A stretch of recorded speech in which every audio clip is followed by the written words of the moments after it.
Allora, c'è da dire che questo videoblog probabilmente lo pubblicheremo post locandina, quindi già la gente saprà della locandina.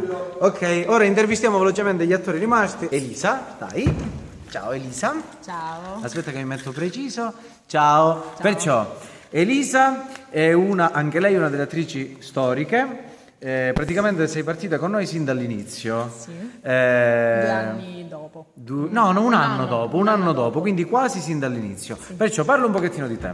Allora, sono una studentessa del liceo scientifico, faccio il 5º anno.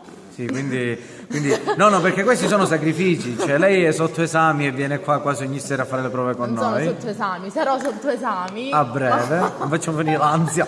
Basta. Scusa. Racconta un po' il tuo personaggio e questa volta puoi anche parlare della commedia perché già sanno qual è. Sono la cameriera della signorina Gemma, della ballerina. Che è la parte di Miriam. Che è tra la l'altro. parte di Miriam. Poi ci sarà una bella sorpresa. Sì. Mi ritroverò in situazioni che non mi potevo mai aspettare. Sì, infatti, ma non anticipiamo No, assolutamente. nient'altro. Va bene, Eli, dai, saluta. Ciao.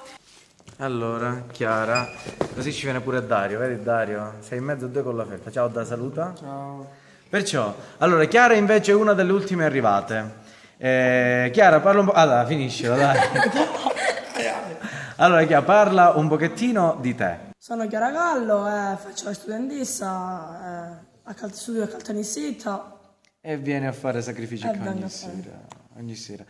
Di cosa ti occupi tu all'interno della compagnia? Suggeritrice. Sì, perché lei è una delle ultime arrivate e sta facendo, come è giusto che sia in ogni compagnia teatrale, la gavetta. E lei sta, come abbiamo fatto tutti noi, si sta occupando lei del... Suggerimento. Spiega un pochettino il tuo compito. Devo suggerire le parti a quelle che se lo dimenticano. Che- O che non l'hanno studiato. Che sono molti, Molti. molti. Sì, diciamo che è l'angelo custode degli attori. Va bene, Chiara, saluta. Ciao.